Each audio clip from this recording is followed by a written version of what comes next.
Donc, pour faire tout ceci, chers amis, on a besoin de faire des travaux pratiques.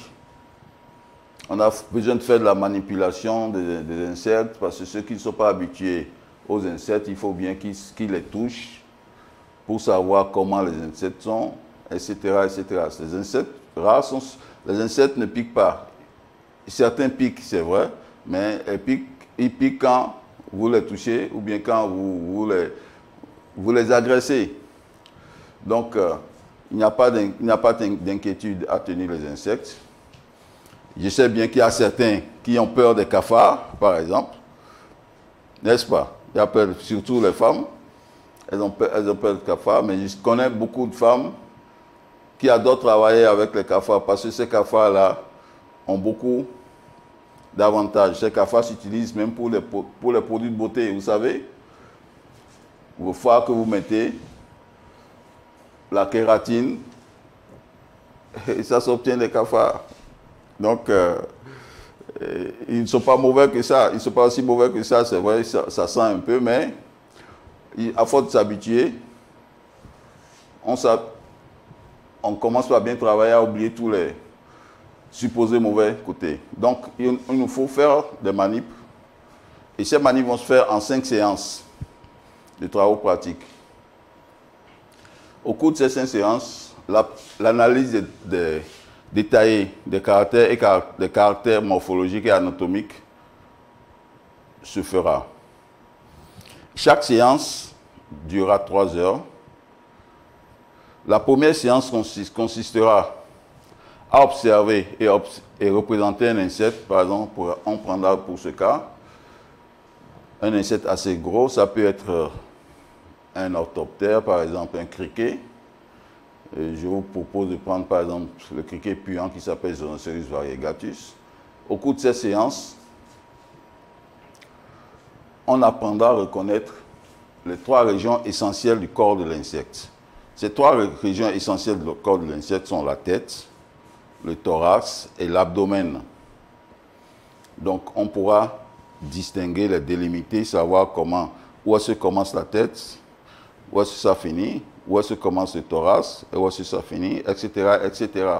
On verra au cours de ces séances ce que comporte la tête comme appendice. On verra les antennes. On verra on verra les yeux, on comptera ses yeux, mais les insectes ont une particularité d'avoir, en dehors des yeux composés, ils ont encore des yeux simples qu'on appelle ocelles, qui sont au nombre de 3. Donc un insecte a jusqu'à 2 yeux composés et 3 yeux simples. Ça veut dire qu'on vous apprendra à reconnaître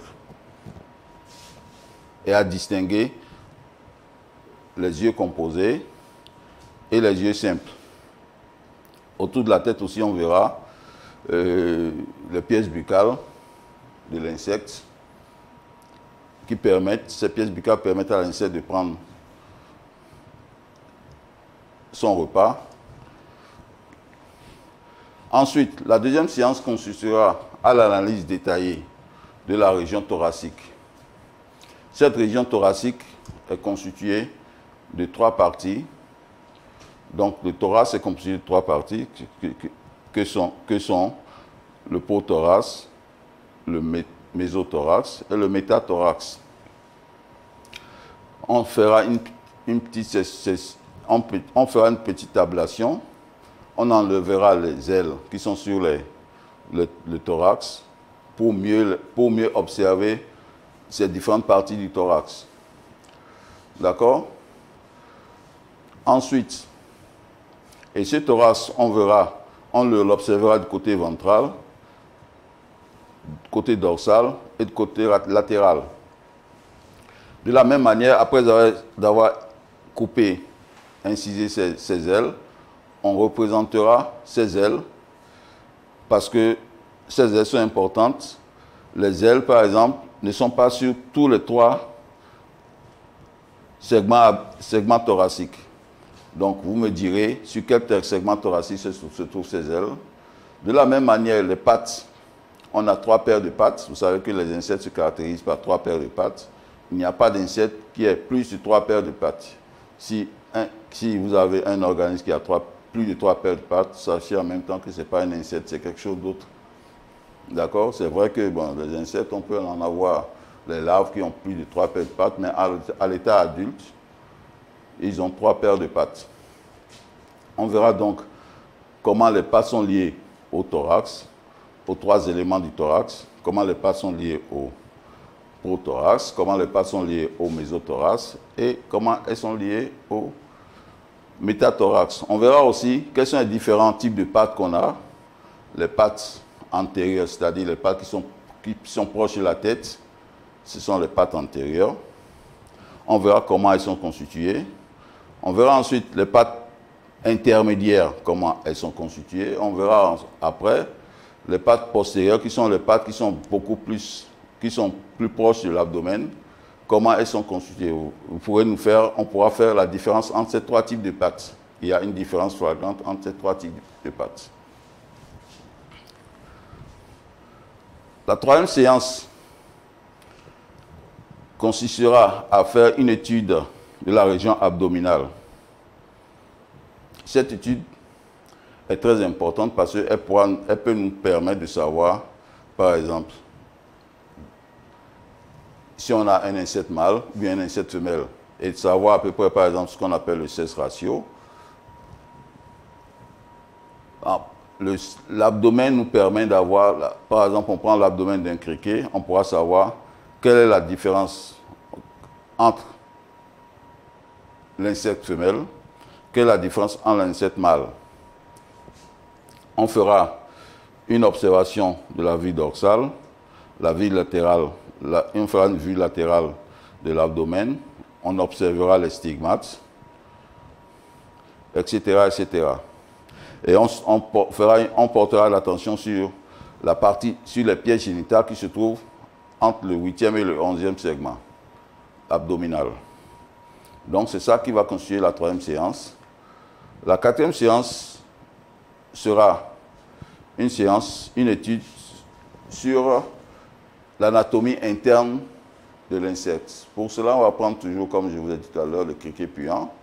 On fera une incision latérale des parois de l'abdomen et du thorax de l'insecte. On observera le tégument.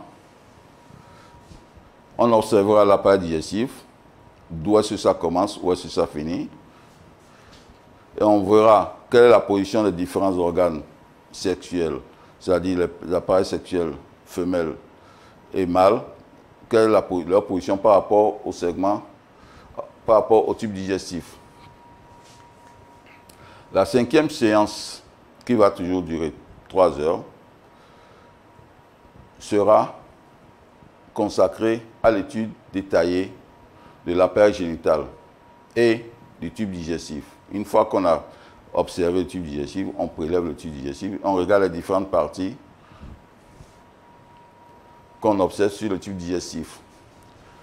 On fera aussi une analyse du système nerveux chez l'insecte. On observera les différents systèmes nerveux chez les insectes. Donc, on utilisera pour ce fait plusieurs références bibliographiques que je vous laisse visiter. Pour ce fait aussi, vous pouvez aller sur le net pour avoir les informations nécessaires pour le travail. Mais vous avez notre disposition, nous serons là pour vous aider. Et vous ne serez pas déçus d'avoir choisi de faire le cours d'entomologie et de prendre ça peut-être pour votre carrière. Donc, je vous souhaite du courage et maintenant, au travail.